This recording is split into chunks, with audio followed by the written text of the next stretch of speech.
बच्चों इस क्वेश्चन में हमें कहा गया है find the projection of vector A on vector B. बच्चों हमें ए और बी दोनों वेक्टर दे रखे हैं and we also have to find the component vector of A along B. तो बच्चों हमें वेक्टर ए और वेक्टर बी क्या दे रखे हैं? A is i minus 2j plus k, b vector is 4i minus 4j plus 7k. Now, what is the projection of A on B? ये होता है A dot B divided by magnitude of P। तो बच्चों देखो, पहले let us find ये क्या आएगा बच्चों।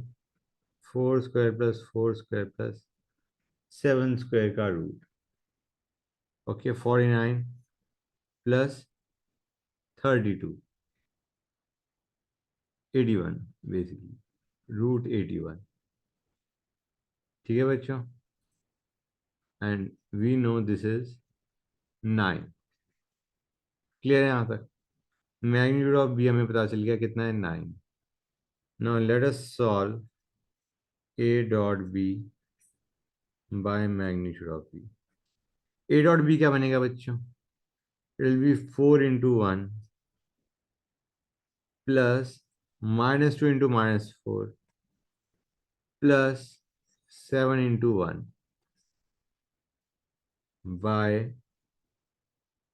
ये क्या बन जाएगा बच्चों?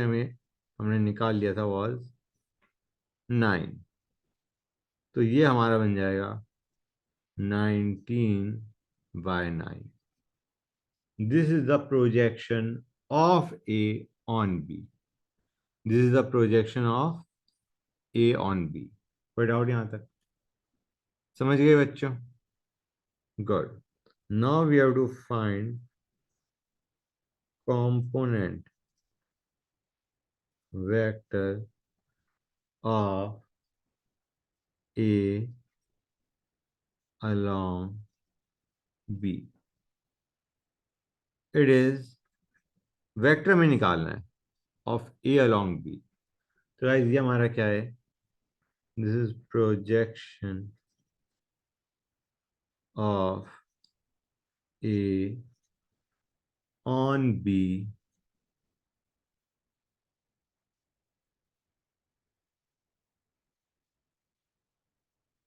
into B cap. Clear है guys? This is your vector projection of A on B into B cap is the component vector of A along B. तो guys हमने projection of A on B तो हमने देखा ही था, कितना था बच्चों? This can be written as, अभी हमने ऊपर इसकी वैल्यू निकाली भी थी, right? This is projection of A on B. This is a scalar quantity B cap. This is going to give us the component vector of A along B. तो ये तो हमने निकाल ही लिया था, it is 19/9 into unit vector in direction of B. B हमारा क्या था बच्चों? It was 4i minus 4j plus 7k। 4i minus 4j plus 7k, ये है B. Unit vector along B में हम विल डिवाइड बाय दिस बच्चों, और ये हमने ऑलरेडी निकाल लिया था। This is how much? This is 9। Clear है यहाँ तक? तो this is going to give us the component vector of A along B. It is going to be 19/81, 4i cap minus 4j cap plus 7k cap. समझे नहीं समझे guys?